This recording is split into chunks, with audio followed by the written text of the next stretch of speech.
afternoon. So I thought I'd pop in quickly and just be with the camera in front of me and see what happens. I'm already here because I'm just about to do a catch up in the group, and I feel almost the need to explain why I'm online, why my energy is here, which feels quite relevant, like this desire to explain why we feel what we feel and where we are in this particular week. I've seen it coming up quite a lot collectively with, well, how would we say, opinions and posts and things being shared, which is totally our prerogative. However, it's almost like a underlying yearning to explain why we feel the way we feel about certain things. And again, that's our prerogative, but what's the message behind this? Why is there this desire to explain how we feel rather than feel? Because the moment we start to rationalize our feelings, the moment we start to compartmentalize what we feel, why we're feeling it, where it's come from, with each step towards that, we are actually coming away from feeling for the experience of feeling. Now, I was going to say joy of feeling, but obviously that's not always the case. But it is a process. To feel is a process which includes its own answers that are very rarely about why. They are more about truth, a truth that is beyond understanding.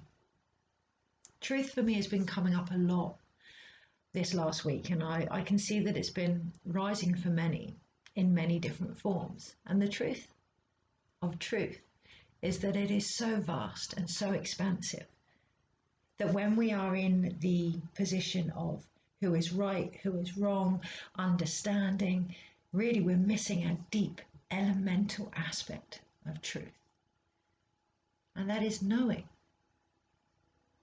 And it's that is very rarely different for people. It's that knowing that can be the real backbone or foundation of a collective truth. We often lose sight of the deep knowing, the intuitive knowing, because it is linked to our feelings. It is linked to our senses on a basic level and then goes up levels to a soul level, but initially it is sparked by our emotions. And if we avoid how we feel by rationalizing them or finding a story for them or a reason for them or even just refusing to feel them, we're missing out on that first step, that first foundation of truth.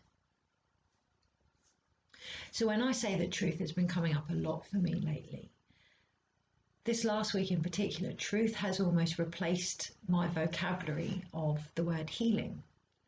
Because when we are in our truth, just feel that everything slots into place.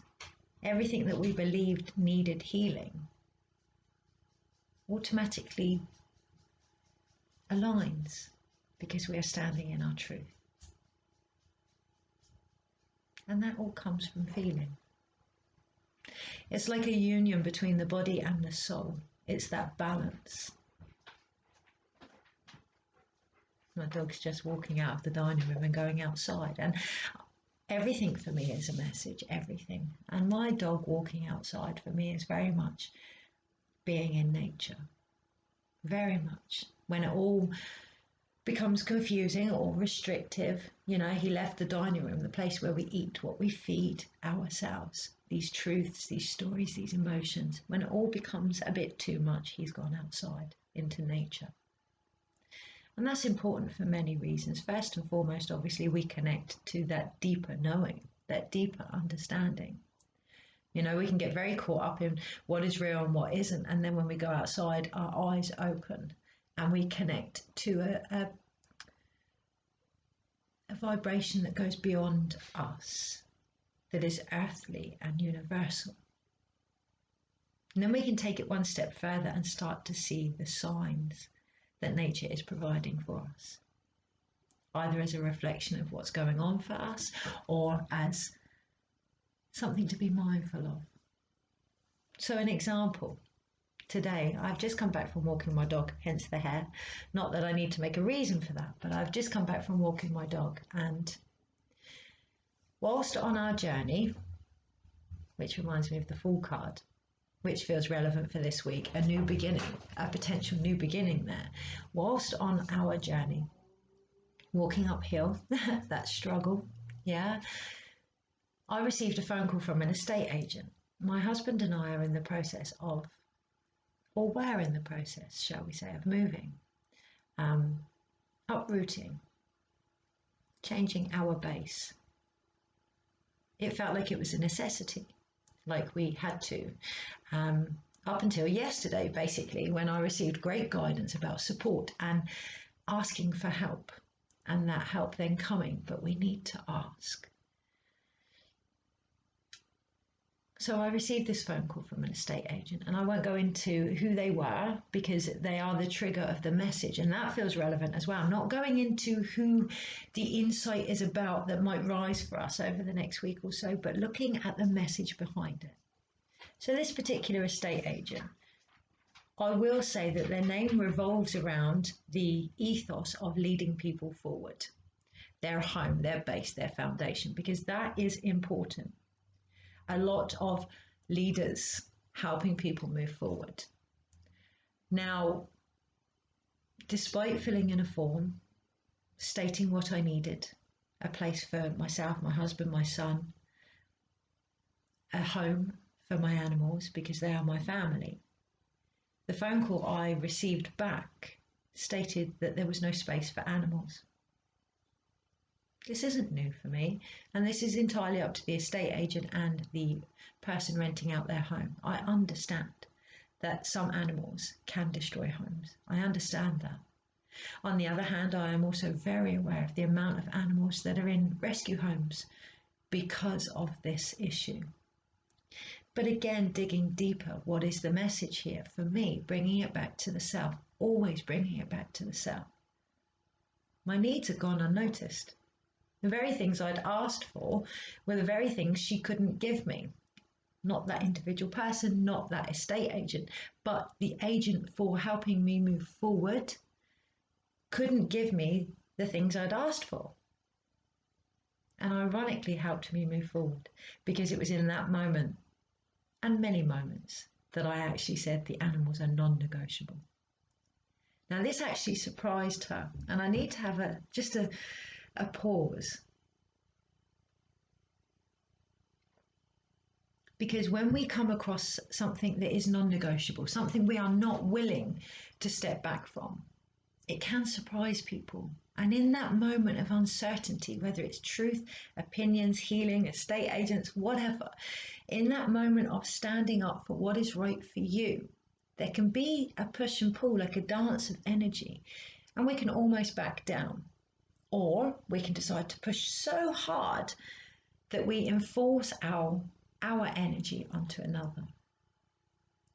So I paused, and I would strongly recommend that this week, in this dance of energies, to pause before we share, to pause before we make our truth known, to ensure that it is our truth, but also to ensure that we are strong enough to stand in it, to not be toppled off. So I passed this message on that the animals were non-negotiable, and yes, obviously she has nothing for me, and I'm quite relieved because I do not want to be supported by an energy, an establishment, a foundation that isn't actually listening to what I want and what I actually need in order to continue my journey. The embracement of my animals. Now that can be our animals, or it can be our emotions, our selka, our wild, our knowing. We as a species question what we know deep down inside, and it is our privilege to do that. It is our right to do that. But it is about now, this week, bringing it full circle and standing in what we do know. And if we're unsure, using those emotions, that deeper knowing. Okay, really connecting to that. You'll feel it. It really isn't complicated, and it becomes complicated the more we avoid it, the more we try to rationalize it. Sometimes it is what it is. Yeah, sometimes something doesn't feel good, and that is because it doesn't feel good. It's not about finding out why so that we can then point the blame at other people or point out all the reasons why something is wrong. It is about feeling that doesn't feel good, because when we do that, automatically that shift starts to occur. Not globally, but with us. And then we share, and that shift is shared, and then that shift is shared, and that's how globally the shift starts to share. So embracing what you feel as your truth this week feels really relevant. Ensuring that your needs are met by those that are claiming to help you move forward, yourself included.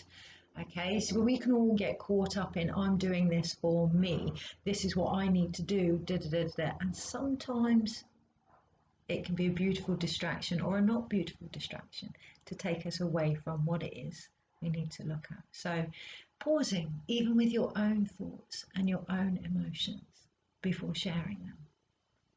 Taking that moment to experience what something is, even on when it comes to our dreams and our hopes as well, I'm hearing.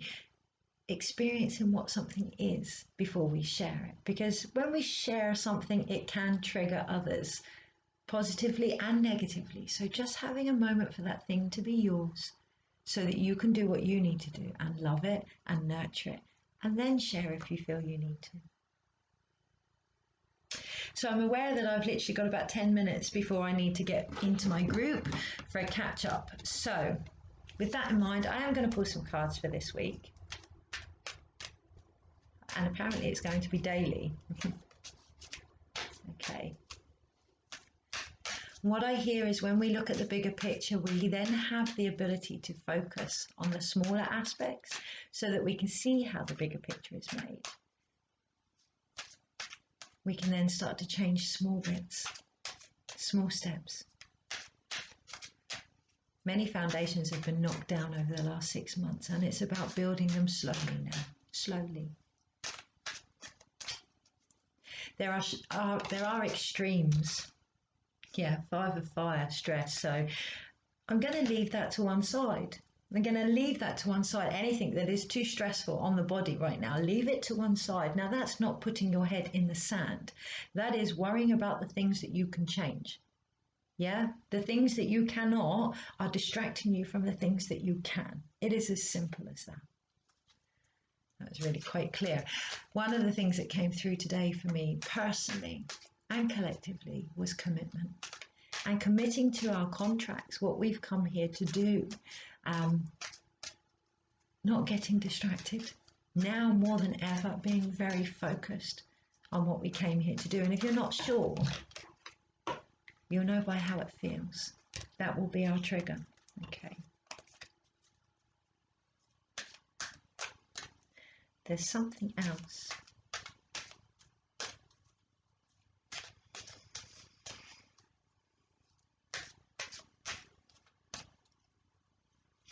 Okay, so today's numerology adds up to the moon in the tarot, but also the hermit.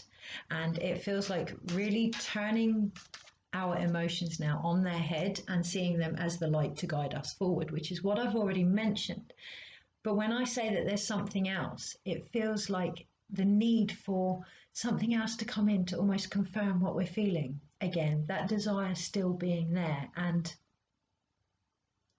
it's part of the journey, it's part of the path. Sometimes we need confirmation.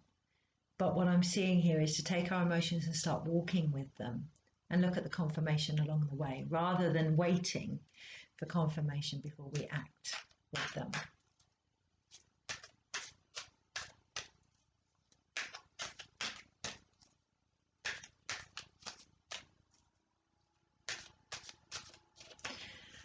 Okay, we're going to put the 5 back in the pack.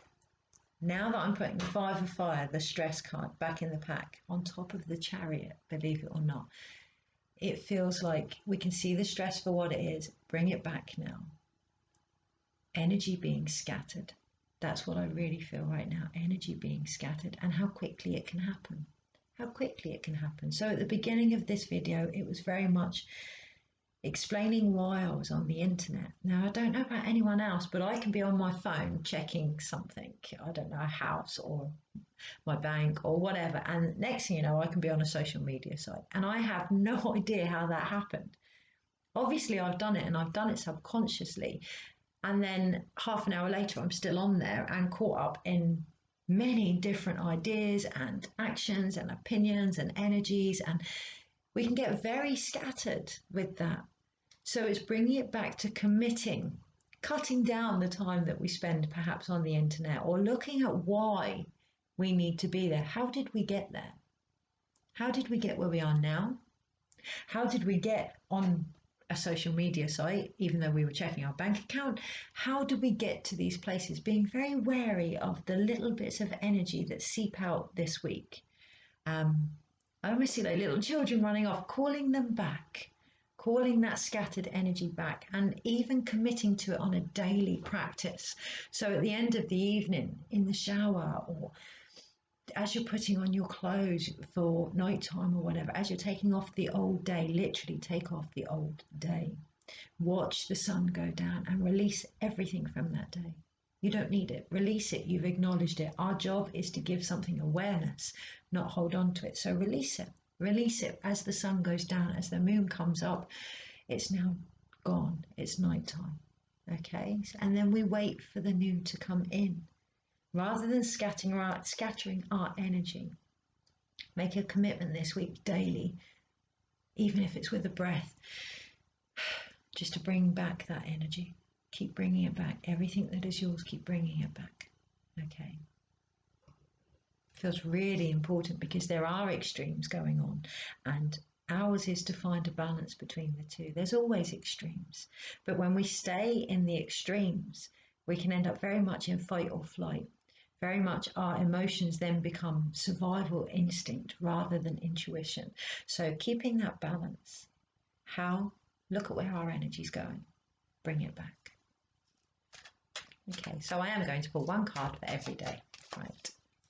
Going to have done yesterday, which was the Ace of Air or Ace of Swords. So Monday, something coming through. For me, what came through was support yesterday, the idea of support, seeking it, receiving it, giving it. So look at what came through for you yesterday, what one theme came through for you, because it feels like it's going to continue through the week. I also see the feather here, and for me that reminds me of the angelic realm, and it reminds me that we're not alone. Okay, that we can ask for help. The help is there. But going back to the original message, ensure that you are strong enough to ask for what you need clearly and concisely, and then ensure that what you are receiving matches that need. So today, the Hierophant, the shaman. Now I can really see this because today's message was very much in the group about shapeshifting. Last night I dreamt I was in the mouth of a killer whale. Just resting. She knew I was there, just resting. And the wisdom and the love that was surrounding me and supporting me, I couldn't wait to bring others back to that space so they too could witness it. And what came through was the ability to shapeshift, the ability to let go of all identities and all egos today in order to truly connect to the wisdom of the emotions. Yeah, not the knee-jerk reaction, but the elements that they are, and the ability to alchemize whatever it is that's going on around us and what we feel.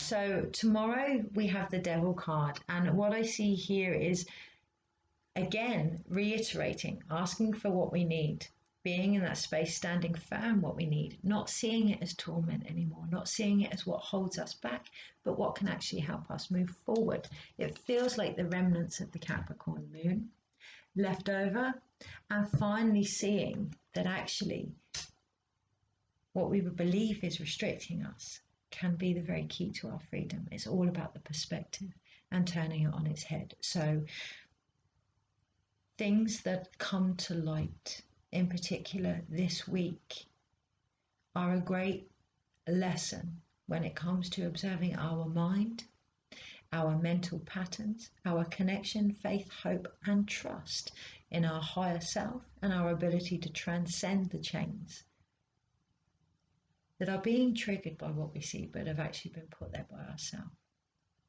Okay, so that would be Wednesday. Thursday, Daughter of Water.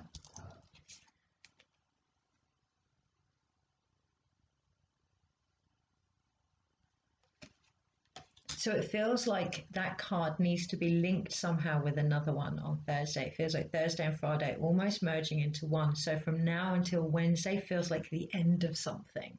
From Thursday onwards, what I feel is almost like water's going, almost like a breath coming here. And she looks very much at peace with that. That feels dependent, as always, on how you navigate, how we navigate this week.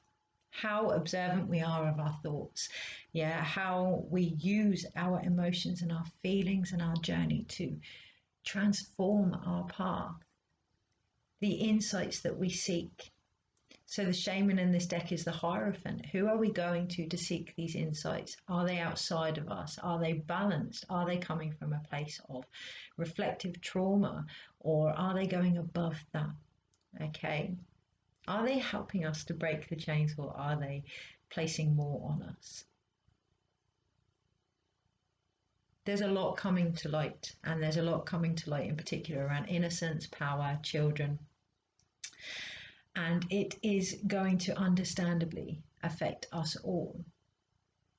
It feels like an opportunity to take this and do something about it, which we cannot do if we remain in the energy of there's nothing we can do. But I will just share this and add to that. It's more about what can I do to change this now? And if that's bringing it back to the self and taking a deep breath and just embodying our emotions and letting them go at the end of the day, that in itself is so powerful. It's about realizing how powerful that is, the commitment to observe our own emotions and transcend them, because our emotions are part of the spiritual waters. Okay, what we feel is part of the collective. So by doing that, we have that knock-on ripple effect. So Friday, the card that feels like it, the card that runs alongside of that is the Six of Air or Swords, which is clarity. And this is the dream that we've all been weaving, the dream that we want to try and birth now for this earth.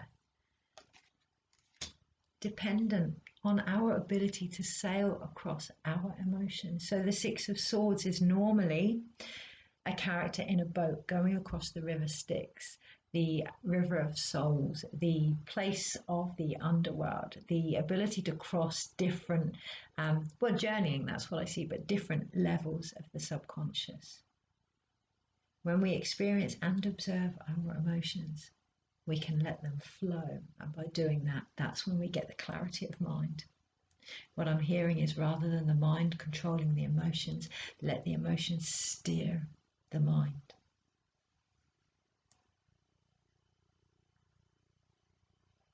It reminds me of a conversation I just had with my neighbour who is going sailing, ironically enough, and she was complaining about the wind. And I said to her, don't you need wind to sail, which is our minds and our thoughts? But even she said, no, you need a good balance. And yes, that's what we have here, a good balance of our emotions and our thoughts. Okay? And non-judgment if there isn't. It's a love in progress. It's about discovering ourselves. It's always about discovering ourselves, but also who we are becoming. So if we look at our reactions and judge them, we stay there, and that's who we'll always become. So experience it, do what we need to do with it, learn from it, embody it, and move forward. Friday, Saturday, the Father of Air. We have that ability to move forward. So we've gone from this at the beginning of the week, the Ace of Air, that one thought, to the Father of Air. Now that one thought has become his protection, his spear, everything that he stands for, and he is ready to move forward there. So beautiful. And then for Sunday, you have the Death card, which is transformation. Now death, like all tarot cards, are neither good nor bad. They just are. And in order to have a new beginning, things need to end. It's part of the natural cycle. So on this card in particular, what you see here is those feathers from the beginning have actually give this individual wings now. They've gone from an idea to a dream to a way of moving forward to the very wings that move them forward. All in the perspective, all in our ability to balance our thoughts, to use our emotions for the magic that they are, and start transforming now with them, using them as the knowing and the connection to something far bigger, releasing the chains that we have put on ourselves and on others with judgments and views and opinions, letting them go, committing to something daily in order to let go of this energy, so that we can be the flow, so that it can come down through us and be released. Gaining clarity on what it is that we actually want. And the only way we're going to do that is by standing firm in our needs, going back to the original message, firm in our needs, taking a moment if someone questions them, including ourselves. Sometimes it can be beneficial. Sometimes it is to strengthen our beliefs, really connecting to that higher wisdom that is available to us all now in order for that transformation to take place. Because you have the mother of air underneath it all, and that is the Queen of Swords.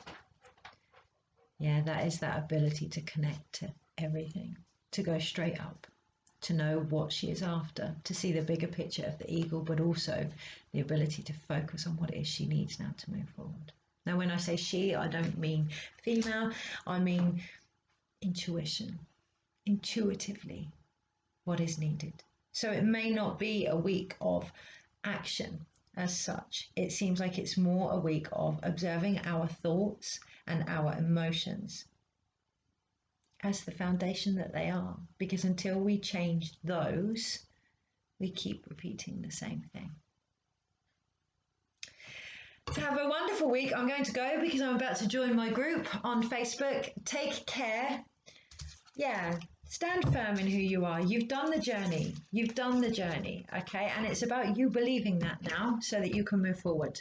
Okay? And committing to who you are. The lovers on the bottom. Making that decision to unite your actions and your intuition within you. And that could come from making a decision. And that could come from being the relationships that you're surrounded by as well. Are they leading you forward? Are they helping you progress? Is it time to change things?